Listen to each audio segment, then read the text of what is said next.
So officially, hello everyone. Welcome to our third webinar, ACMC webinar. And we have a really important topic today. It's the funding culture. Is this a public responsibility or private opportunity? And I need to notice that unfortunately our original moderator Petra Hunt is not there today, and I'm glad that I can step into this role today. My name is Karina Ilieva. I'm a cultural manager from Bulgaria and an outreach officer of ACMC. And I'm really happy that we are all here, and I welcome everyone. I see that we have also people watching already, and we are getting more and more. So welcome everyone. Okay, maybe just a few words to ACMC. It's the 8th edition, and it's important that many young cultural managers can connect, and we are exploring pressing questions for the cultural and creative sector. We share new ideas and build bridges across different disciplines. And to this third webinar, we have the focus of who should bear the cost of culture in the 21st century. Is it the state, the market, or both? We have this public funding under strain and new financial models emerging, and the question is timely. So we'll discuss about public responsibility, the private opportunity, and the role of impact investment. And I'm delighted to introduce our three speakers. I hope I will pronounce your names right. We have Dr. Paulina Florianovic from Poland. She's the director of the National Institute for Museums in Poland. We have Alice Gumiarieś. It's a postdoctoral researcher at Copenhagen Business School and an expert in cultural finance. And we have Javier Arias, the director of business creation at EIT Culture and Creativity. And I'm really glad to welcome you all. And let's start with the big picture. What makes culture and creativity unique in terms of value and sustainability? And the question is open to all of you.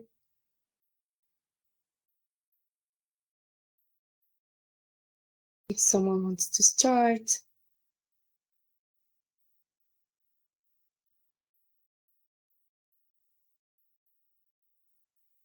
I can start because obviously someone has to. Hello, thank you for inviting me, and thank you for giving me the opportunity to take the floor and speak on this very hot topic, which is financing of culture. Actually, after more than 20 years in the sector, I don't remember a time when it wasn't a hot topic, financing of culture. It's always an issue, and I think that for that reason, we have to acknowledge several facts that we are facing right now. Basically, in all European countries, we see the decrease in public funding for culture. And this process has been going on for years. I think this first really big diminishing of cultural budget took place in 2008 with the economic crisis that hit most of European countries. And then, of course, there were other issues like the COVID pandemic, which was a huge step back for the culture industry. And right now, of course, in most countries, the military expenses are getting on top of the agenda, which also requires cuts in public funding.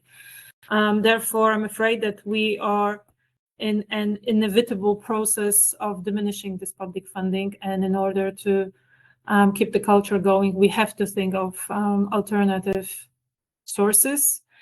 And but we also have to have in mind that in most European countries, the laws that we have enforced, the constitutions, are particularly referring to culture. So the state cannot withdraw totally. And this is very important, that we have to differentiate between the diminishing of public funding and complete lack of it. So I think that for few words of introduction, that would be my opening statement. Yeah, thank you very much. Yeah, funding, it's always a topic in the cultural sector for sure. And public funding, it's really essential, as you said. But cases, limits, cuts. And do you think that these cuts that that we face in terms of funding somehow challenges or affect the independence and the diversity in the cultural work? Well, not necessarily, because public funding also comes with a price. This price is very often some kind of political pressure or political agenda or other expectations. We've researched this topic recently as the Network of European Museum Organization, and we know that more than 70% of European museums admit that they are under some kind of political pressure due to the way the public funding is distributed. So there are always, you know, the upsides and downsides to every story, and this looking for other sources of financing is a huge challenge, of course, and requires the organization of many, especially big, renowned, expensive institutions in the cultural sector. But I think it also brings opportunities. Okay, but is there an increase of pressure due to the funding cuts, or maybe like, yeah, funding cuts due to like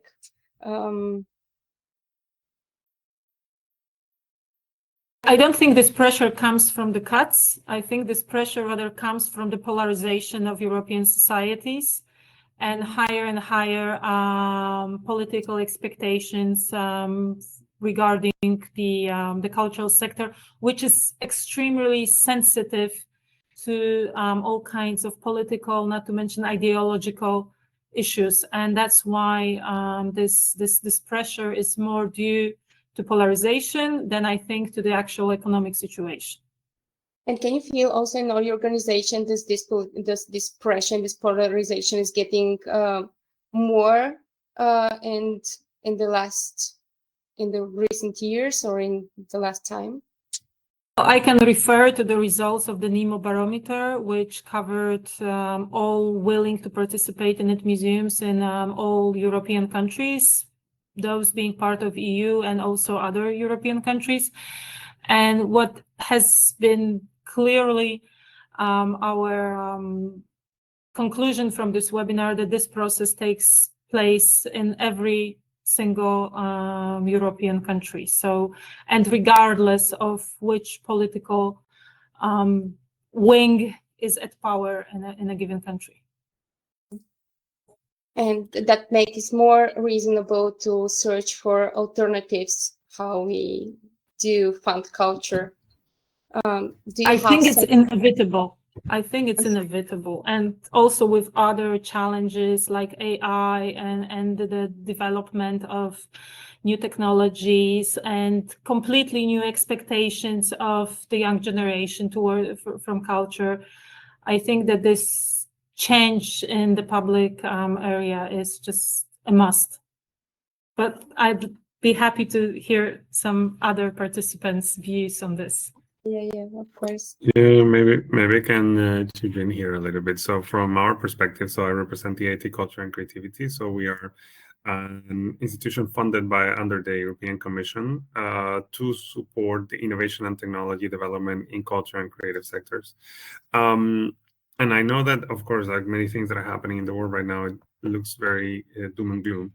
But nevertheless, you have to see that there are signals of still like valuing culture and creativity, also in terms of public investment. The fact that we exist as the newest KIC, let's say, knowledge innovation community funded by the European Commission to actually fund projects in these sectors, I think it's an example of that. And of course, there's instruments that perhaps the overall funding is from governments or from national and European level is blinking more towards other areas like defense and so on. I don't think that culture and creativity are forgotten, and definitely we're here to boost that, and also yes, mobilize other sources of funding. I generally believe it doesn't have to depend only on public funding. Now the question here is like how is the sector going to get prepared to access other sources of funding? What are the resilience plans to actually be able to continue when, let's say, there is no public funding, if we get to that stage? And how do you align with like other market practices? And there is, we're playing a role there to work with creatives and cultural entrepreneurs and so on to really be ready to tap into the more private investment sector. But also requires as well, educating the private investment sector about the opportunities in culture and creativity, because that is less common. That's a less common area of investment, and designing new sorts of instruments and so on, without forgetting that that's never going to be public money. So there are going to be there is a cost, like as Paulina was saying. Even if it's public money, there is a cost. There is always a cost, and the cost in this case could be adaptation. So it could be that the cultural practitioners need to adapt and need to rethink the way that they approach developing cultural expressions and so on, to somehow meet the private sector halfway, let's say. But it's a work that goes both ways. Yeah. Can you share maybe with us some steps that you already did towards different kind of funding for culture? Yeah, definitely. So we have different funding streams. So we have funding for innovation development. So thinking and culture is one of our 5 sectors. So we invest in gaming, audiovisual media, architecture, fashion, and then culture. So for all these 5, we have funds for granting innovation, and think about, for example, how do you implement new technologies into the preservation of cultural sites, or think of how technologies like immersive realities and so on can help expand cultural expressions. And we have grants to fund this. We also support creative entrepreneurs and cultural entrepreneurs when they have their own company at different stages, all early stage. So, very still at the very beginning of their startup journey, let's say, to be prepared to go to the market and seek for funding opportunities, and also seek for public funding opportunities. There's a lot of European funding opportunities that may be untapped because the sectors don't know how to address those opportunities, or simply because other sectors have been there first and then they reached a certain level of maturity that allows them to unlock these funds. So we're preparing them for that. But we're also educating, and we're developing educational programs and working with cities and regions to help the entrepreneurs and the cultural institutions to prepare like resilience roadmaps to make sure that they can continue operating if there's suddenly a 50% less public funding available, for example, which is not necessarily the case today, but you should be prepared in any case, right? And whatever additional, if there's revenue that can be generated through their activities, it can be reinvested in more culture, right? So we think of it like impact, and the fact that you think commercially, it's not going against the principle of being culture and creative oriented. It's actually allowing you to have more impact, to increase your activities and reach more people, and meet your goals at a larger scale. And that's that's behind the programs that we have designed. That's great. For sure, preparation is a really important thing, and also a different point of view how to reach these financial resources, or how we can fund culture in a different way, and not only just from one source. This makes it for sure more sustainable. Alice, I would love to give you the words too. We started with the question, which was a big question, because culture has to find somehow its place and to find the balance between different funding opportunities, and to look at that. Is it an industrial sector, or what is actually the role of culture, and how we can keep to be sustained? Share us a little bit about your view of the funding and culture. Absolutely. I think I will build up a little bit on the previous comments from both Paulina and Javier. So I think, as you just said, cultural and the cultural sector is extremely diverse, extremely complex. We are talking about very prestigious cultural institutions to very much grassroots movements and street art. So the spectrum, when we say cultural sector, is huge and massive. And of course, the funding issues and challenges passes throughout this, all these kind of different art practices, cultural creative industries, and so on and so forth. And what I believe in terms of this idea that in the times that we are living in is urgent to think of new forms of funding, new combinations. It's about diversifying the portfolio for funding and financing the cultural sector and expanding these new forms. So I think it is crucial to highlight first, yes, alternative finance is not a substitute for public funding. I think the public funding in the role of the state, culture as a right, it's there and is always going to be there, even if we have very rough times that the cuts are going to be massive. The alternative finance is not a substitute, it's not replacement. It's just a way of reshaping and creating new intermediaries. And this can go also with private sponsorship or philanthropy. But the fact is that I think we should look at alternative finance as a laboratory for more democratic and hybrid models where you can explore new forms. And then I think like the point of adaptation and how culture creators, culture workers and creators have to deal with that is also very important, because the modus operandi a lot of time is just going to the public funding, right? So maybe it's time to open up a little bit more to see the other forms. And then I think crowdfunding particularly can teach us that even the funding through crowdfunding is much more than the financial or the resources. It's about the building community, building trust, engagement. And then we have this whole discussion of the democratization of funding through platforms, through alternative methods. And this doesn't need to be only digital, it can be other forms as well.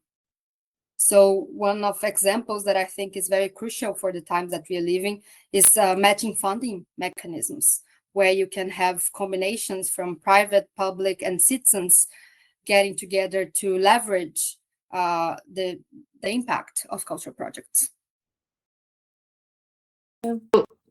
Totally. And crowdfunding. Yeah. I would like to refer it from the perspective of the sector, the part of culture I represent, which is the heritage sector, and it's especially museums, which is part of culture that has been in Europe traditionally supported by national states. So the attachment to public funding in the museum sector is especially strong, I think. And also, since these are very costly institutions dealing with very valuable collections, this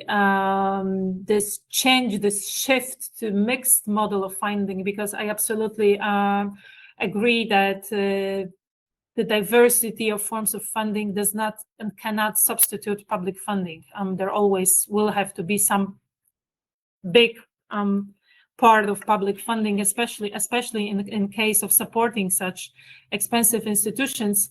But in order to open minds for alternative methods of funding, I think it requires several things. And the first one is a change in the mindset. These institutions have to undergo a long way, changing first from the inside, changing their management strategies from just existing and expecting the funding that they require to just be very active and oriented at efficiency. This is something which is for some institutions in some countries very difficult to accept, that they say that they don't want to commercialize, they don't want to turn into private enterprises.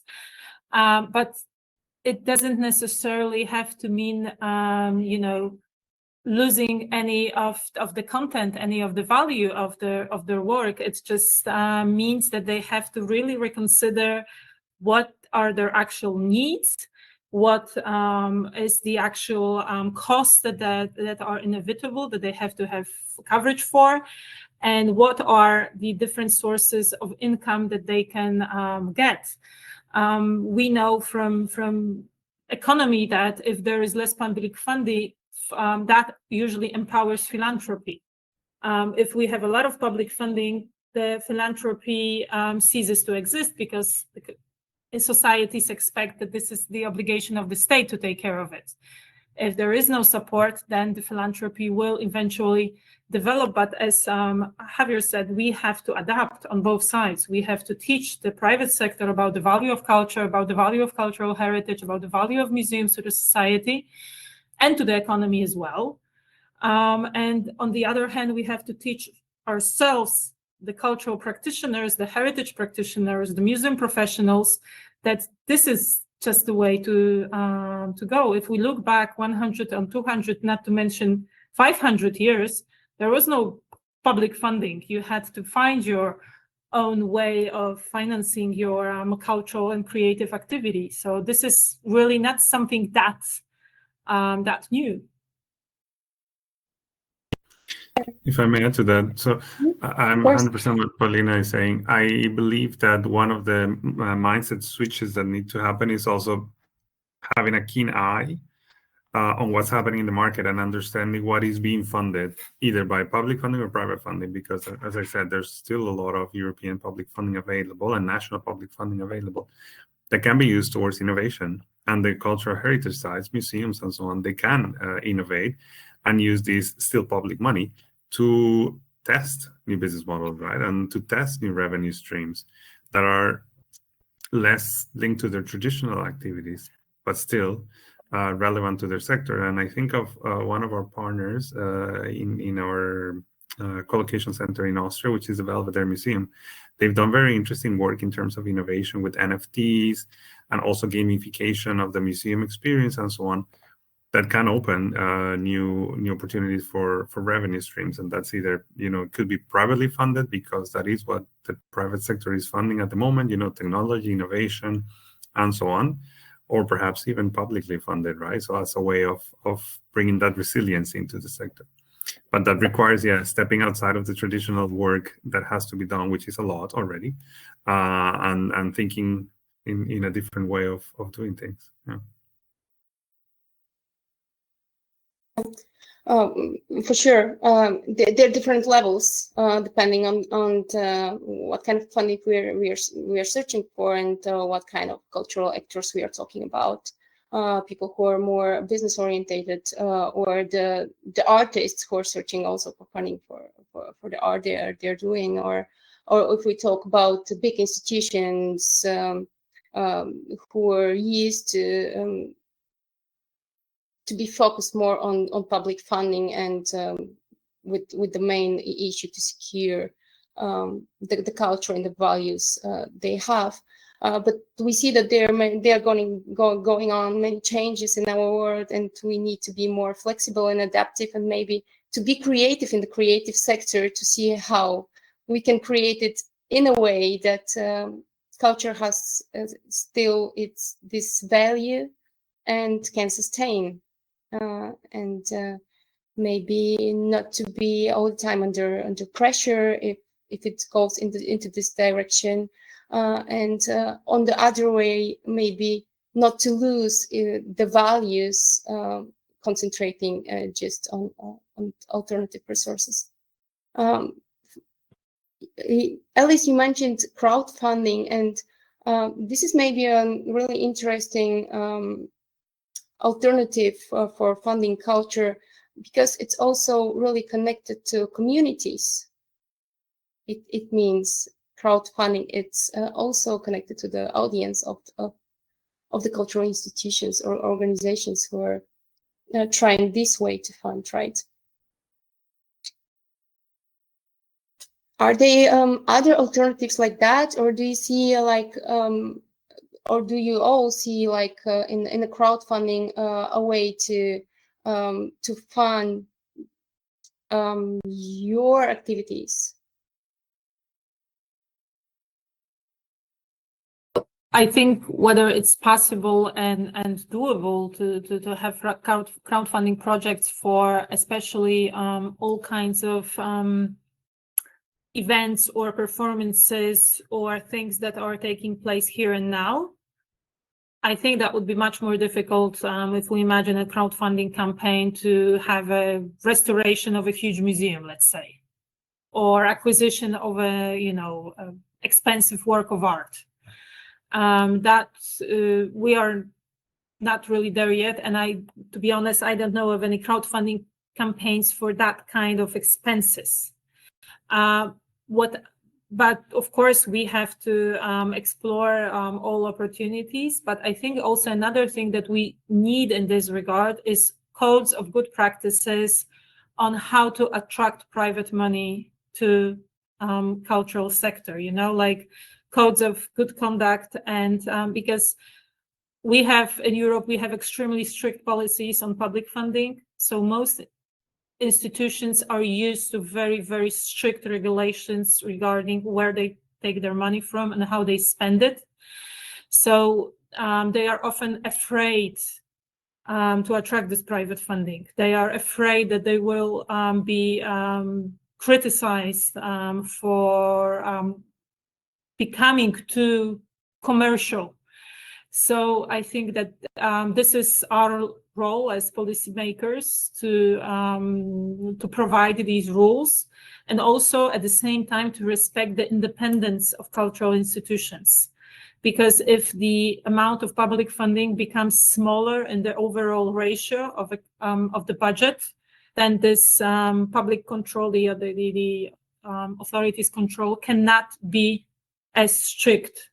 So I'm going back to the beginning of my statement when I said about this political pressure on culture, on museums in particular, that they have to, their integrity and their independence has to be secured in order for them to become more empowered and more open to other sources of management and getting money for their activity. If I may comment, I think, crowdfunding is just one of the alternative practices, but I think it can inform a lot. And also, if we broaden our understanding of the concept of crowdfunding, it can also leads us to a very nice ecosystem of possibilities. And one thing that is also, I think, relevant here is that when we take the discussion a little bit outside Europe, and then I will go to Latin America and also Asia. For instance, in Brazil particularly, there is a very huge successful case of a crowdfunding campaign for restoration of a huge museum. So Brazil in the past, not that long ago, but it has been through a very conservative government, and Bolsonaro, who actually diminished the Ministry of Culture. And of course, our cultural policy then and cultural funding was severely damaged.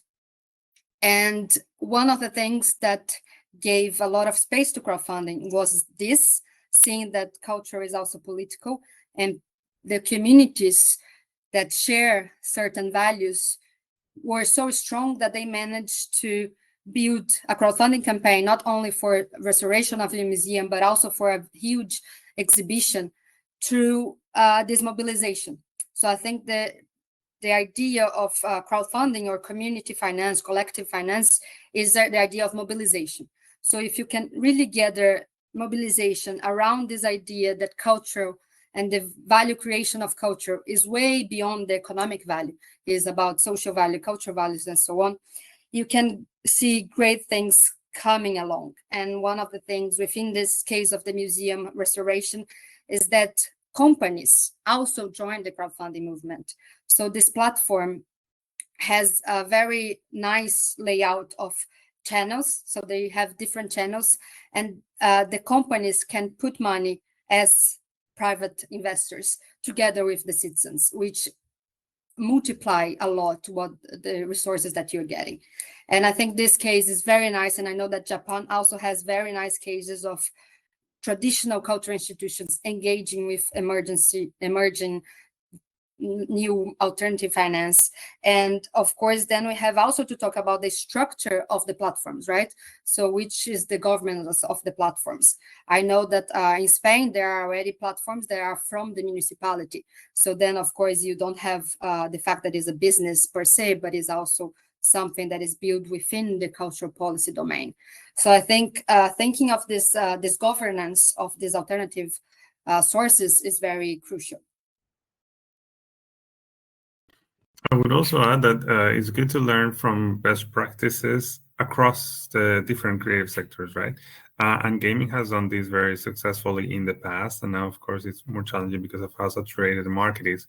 But perhaps it's something that the cultural players can also tap into and see what has worked, why has it worked.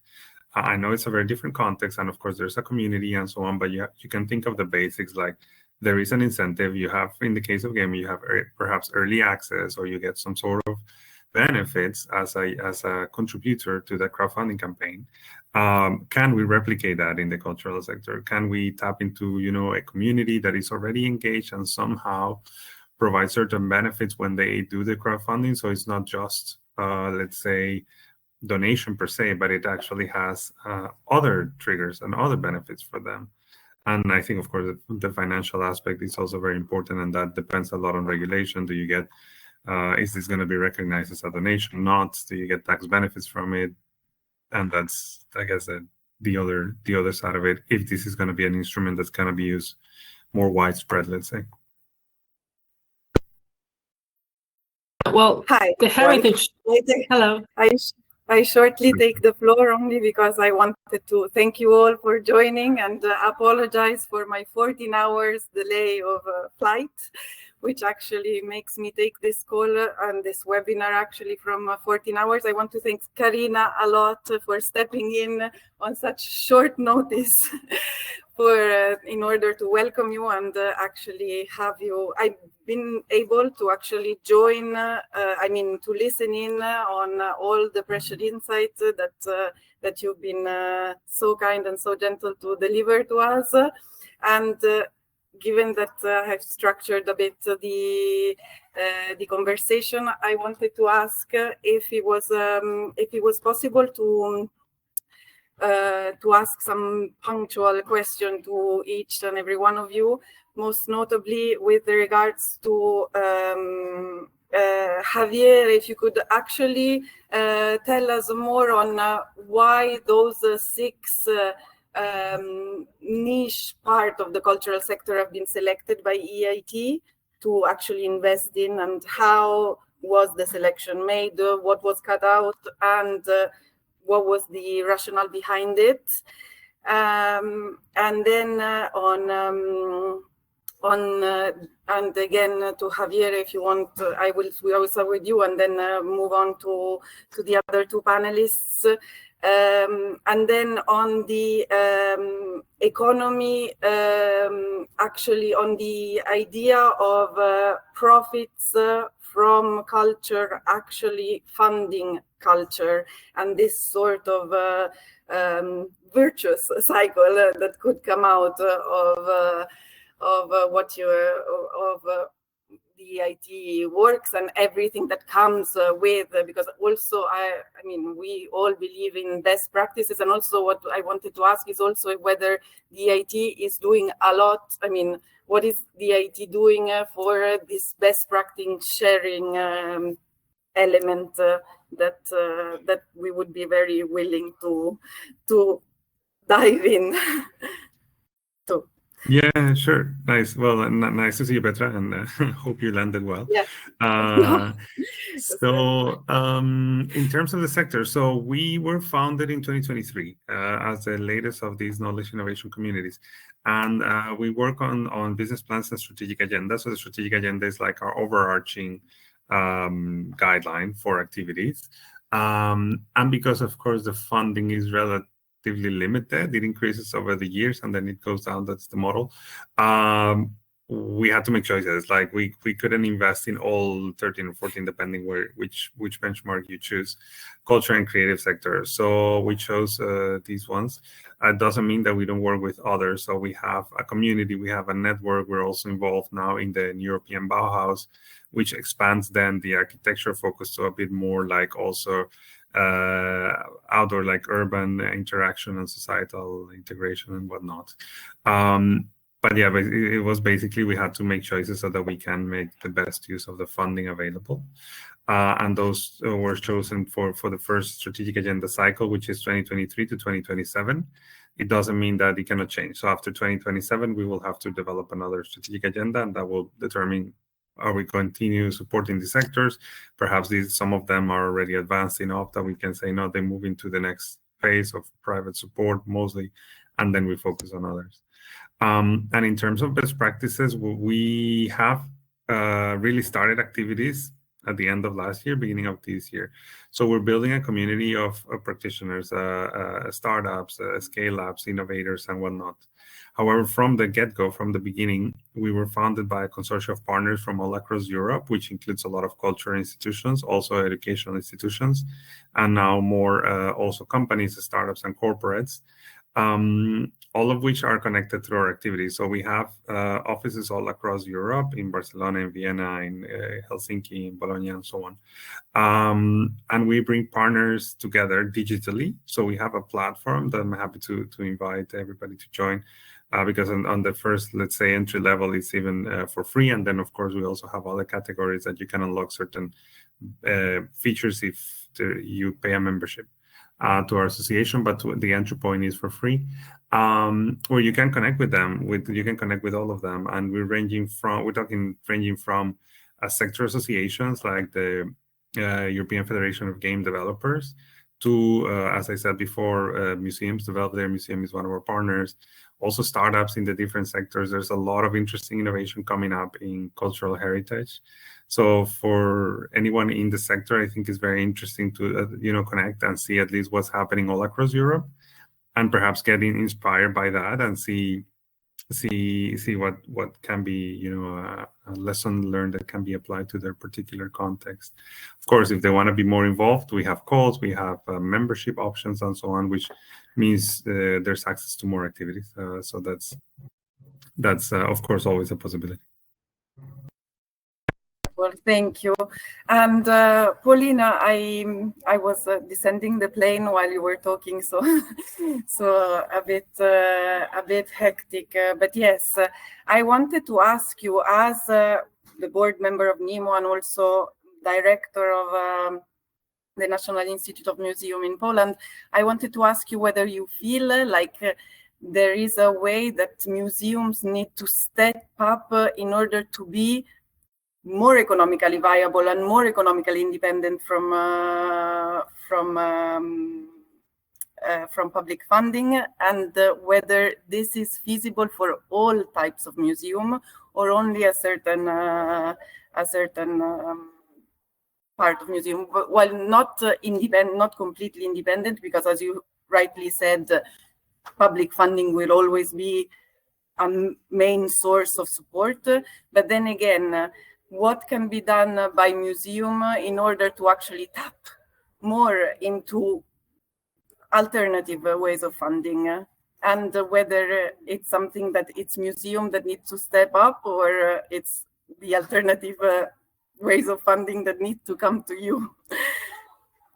I think I don't know the numbers for all European countries, but I know that in many of them, the public funding for many years have not been their main source of funding. In many countries, the public funding is no more than 20 or 30% of the overall museum's budget.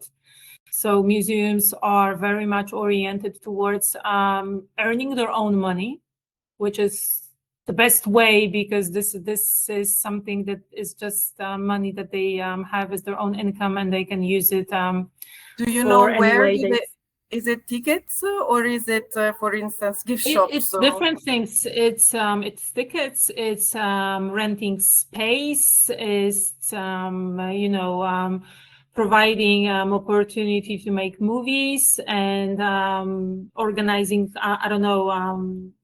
All kinds of events, additional classes, selling their merchandise branded by the museum. So there are organizing auctions, not of the museum collections, of course, but of possibilities like, I don't know, adopting a work of art. So the creativity of the, let's say, creative sector is endless. So there are very many different ways, but still in some parts of the museum sector, there's an expectation that this has to be supported by the state, because this has always been the case.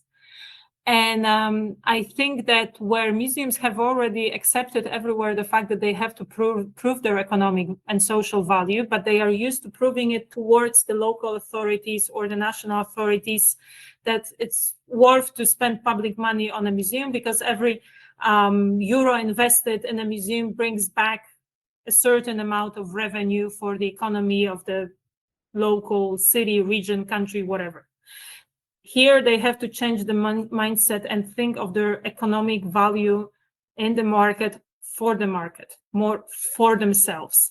But as I said before, in order for that to happen, they not only have to reform themselves from the inside, but they also have to have the general conditions for development set by their funders, by their funding bodies, in a way that secure their independence. I mean, they cannot be punished for the fact or criticized for the fact that they are trying to diversify their sources of income. And for it's different in different countries, but I think it's absolutely feasible, and it's feasible, or these museums will stop to exist. We also have to have in mind that the expectations of the public change, the expectations of the audiences, of those for whom all kinds of cultural activities, not only in museums and all parts of the sector, are created. They have, with every generation, completely different expectations. And I think especially now with new technologies and the rapid changes that we see all around us, these expectations change even quicker.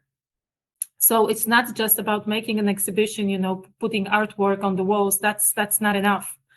You have to have something more. And even if it's crowdfunding, you said about building communities around projects. So you have to convince these people that what you are doing is really valuable for them and important. And I strongly believe that cultural sector, and of course for me, museums in particular, they have this enormous value for the society. But museums have to be able to talk about it and have to be able to present it to their audiences in order to appear as something just worth putting money into. As simple and as complicated as that. I think there we're stepping into the value of education and also what comes, I mean, we're going to, to a level which is more deep-rooted in whether the expectations are actually correct. But it's okay, or whether we are actually building human beings with the right set of expectations that we need to meet. But then we don't want to go into that. And I hear your point, and it's true that when we talk about cultural heritage, we tend to think about protecting the past, but I actually do believe that museums are also a way to actually imagine the future. So they need to bridge this sort of they are this wonderful bridge that actually gives you access to both worlds, and they stay in the middle. But so yes, thank you very much. It was very insightful because I didn't know that they had so much skin in the game. But and then Alice, thank you for joining again. It was a pleasure to find you. And no, I wanted. I've listened to your very educative speech on crowdfunding, on the value of crowdfunding, and on the value of crowdfunding that goes beyond that of actually raising money, but also, creating a community around it. But I wanted to ask you, with regards to, expanding to all alternative financing model for cultures, where do you think that when we speak about culture, we speak of such a vast array of things that maybe it's not that all things need the same. Maybe it's not that one size fits all, but each and every segment of the cultural sector needs the ad hoc sort of blend of a financing scheme. And I wanted to know whether you actually have an idea of different segment of culture and their respective alternative funding. That's a very good question. I think that's something that a lot of people think when they think of crowdfunding, for instance, that is just for a specific project here and there. But of course, this is all alternative finance is an umbrella for different practices, right, within financing and funding culture. So I think, like, you can, as Javier was saying, you can look at best practices from the different sectors. I think like the gaming industry really found their way within crowdfunding. Like the consumers, the gamers, they actually go to the crowdfunding platforms to find new games. And this is something that we don't see, for instance, music lovers going to a crowdfunding platform to see new artists, at least not that I know of. I think it's less common than in game.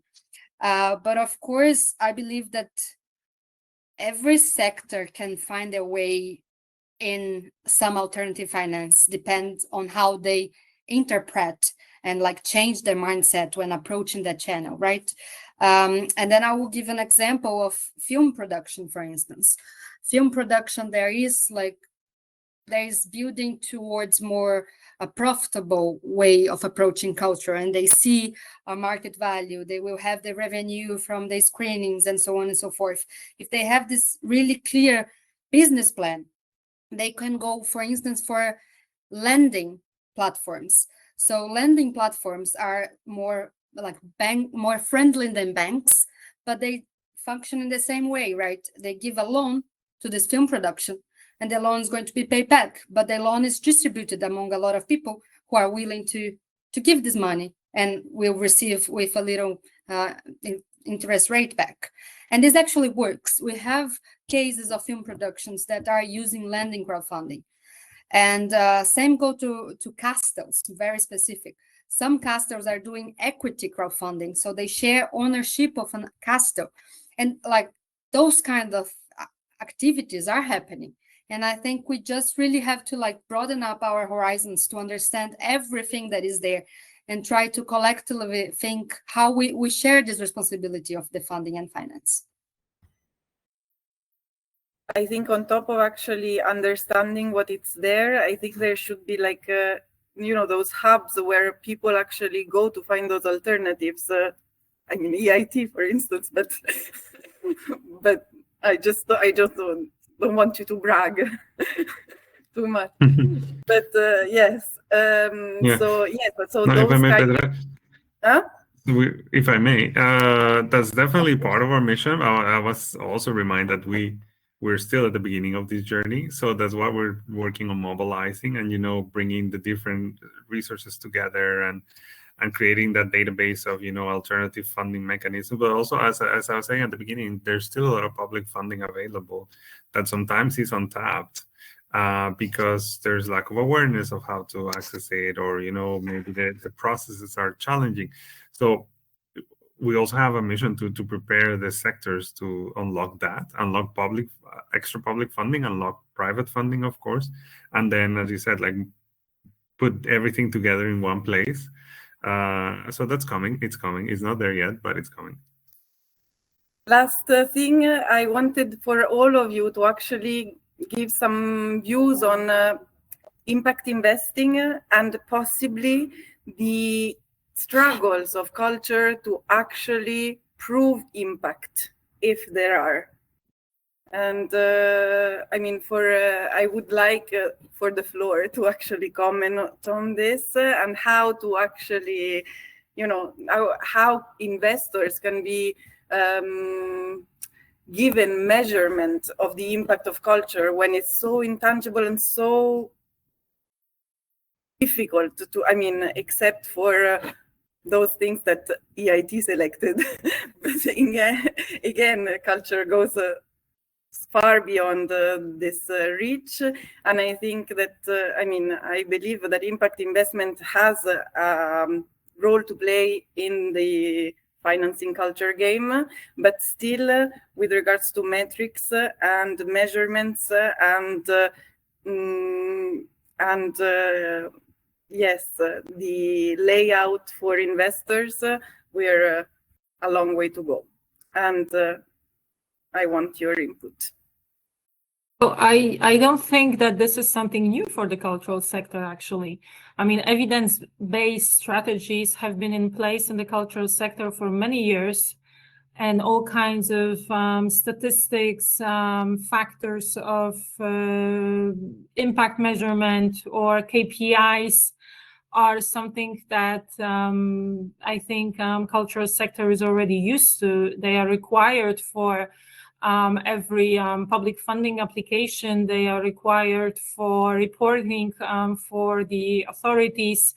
I think what's the difference that has to be made now is that for every single particular project, we just have to well define the aim of it and what it will give both parties, not only the public authority that usually gave the public funding, but also the private founder, be it an enterprise or be it a community that is tackled with a crowdfunding campaign. So just people have to know what they get out of it, and it has to be measurable. And culture is measurable. I mean, we've proved that over the past decade at least, or even more, and there's a lot of evidence-based research to be used. We just have to acknowledge the fact that saying that something is important is not necessarily enough. That's an opinion, that's not a fact. So we have to just be able to prove it, but we've gone a long way into it already. It's just, we just have to sometimes reorient it to whom we are addressing our needs, that's all. I wanted to precisely say what you're saying, Paulina, that I don't think there's a one-size-fits-all, that we really have to take into consideration who are we talking to and what kind of, even within impact investment, who are we talking to? There's impact investment completely focused on climate. So is there cultural action? Is that has any impact on, CO2 emissions or so? Then you start developing such KPIs. But if it's actually purely more like cultural aware investor, then it's easier to talk the same language and so on. So I think it's more about understanding who's on the other side, whether it's impact investor or, you know, also public money, because as you said, Paulina, there's already very standard metrics of the deliverables that need to be presented when you are accessing grants and public funding, or VCs or whomever is investing, and understand first what they expect from you in terms of KPIs, and see if there is a framework that can deliver that. Of course, there's not always going to be a framework. It doesn't fit all the cases, but I would say try to sit on the other person's try to stand on the other person's food, basically. Choose. Yeah. I will build up on that as well and talk again about crowdfunding. So the citizens, how to talk to them. I think this is also is who you're talking to, right? And then how can you build this community, giving them ownership and sense of empowerment, and maybe even being co-creators of certain projects. So I think this idea of, the metrics are there, we understand, we just have to approach the actors around and build this trust and this collective shared value to bring something to life.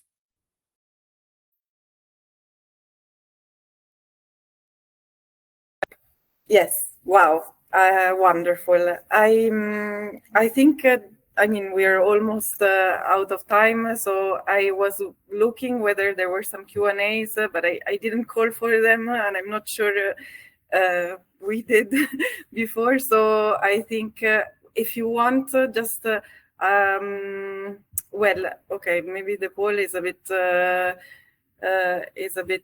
too late for this, but why not?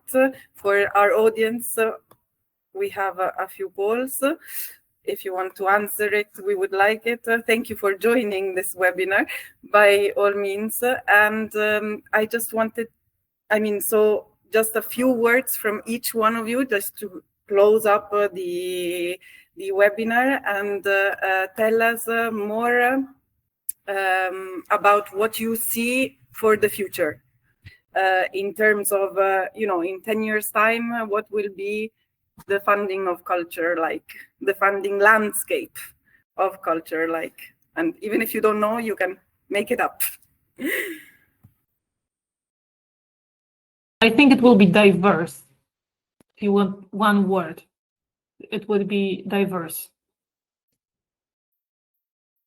And Paulina, will the role of the state have completely changed?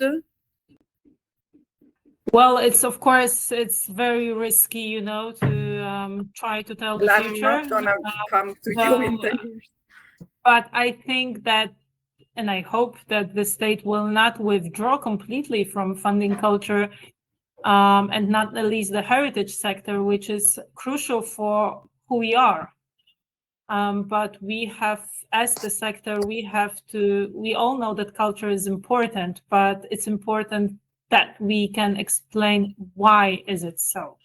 And I hope that we will explore into this more and be able to explain why what we are doing is important. And in these turbulent times and very shaky reality that we have right now in Europe especially, I think that culture has a crucial role to play to just to maintain our way of life, and we just have to be able to prove it and explain it, and not just sit there and expect everyone to just understand it, acknowledge it, and provide us with money. We are past that long time ago.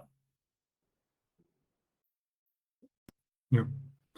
So from my side, I would invite all the participants to join our community. So I'm actually putting the link on the chat to join us on this mission so that we can build this together going forward. And I do hope that there will still be public funding in 10 years. And I think it will be diverse. But one of the things that I wanted to mention is that, to me, the lines between the different culture and creative sectors are becoming more blurry. If you see everything that you do with XR into cultural heritage, or gaming into cultural heritage, and so on. And I think that will play a big role in accessing funding, because there's different revenue streams, different business models that are going to come out. So that requires a different type of thinking than the traditional, really vertical type of of sectors. And I hope that contributes to, unlocking more funding, because then people are familiar with, say, gaming. Perhaps an application of gaming for cultural heritage is less risky than going full on investing into cultural heritage when you don't have that expertise. So that'll be my reflection. I agree with both reflections, and I think, well, I hope that it will be this diverse, more funding, more interdisciplinary in terms of the sectors intersecting with each other, and yeah, a kind of a healthy mix in this ecosystem where we share the responsibility between institutions, state, private, peoples, and yeah.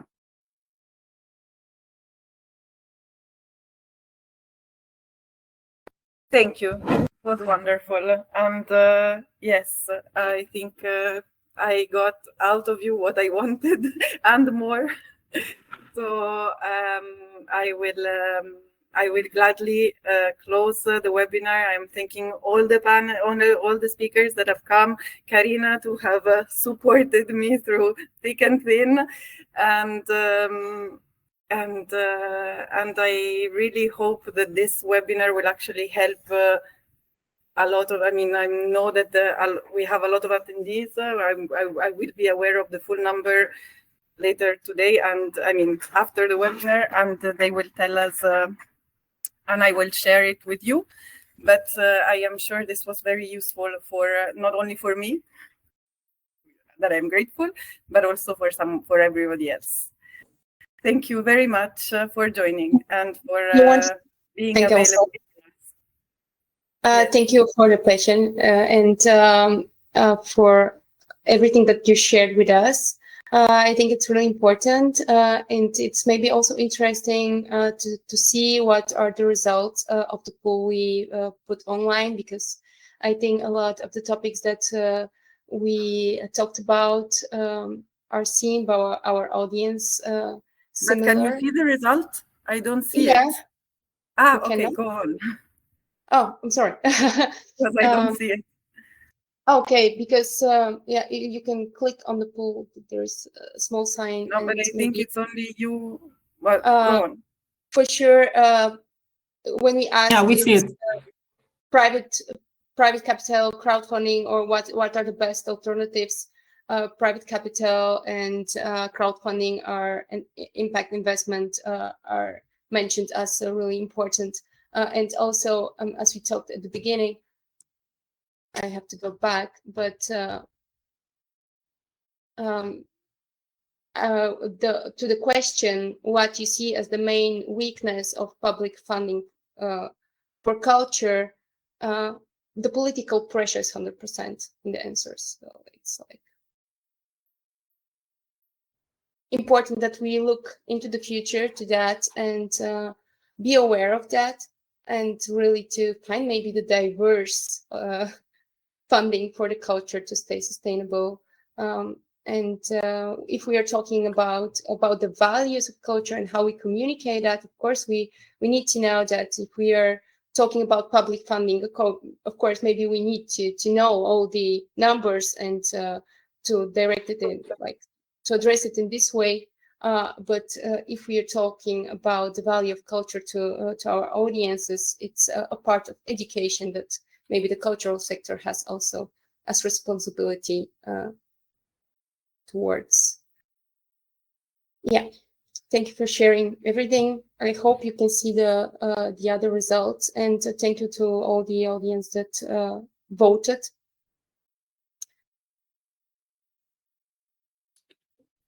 Thank you, everyone. And thank you very much for the invite. Goodbye. It was a pleasure. Very interesting. Thank you. Yes. Thank you. Very interesting. Bye-bye. Bye. Bye. Bye.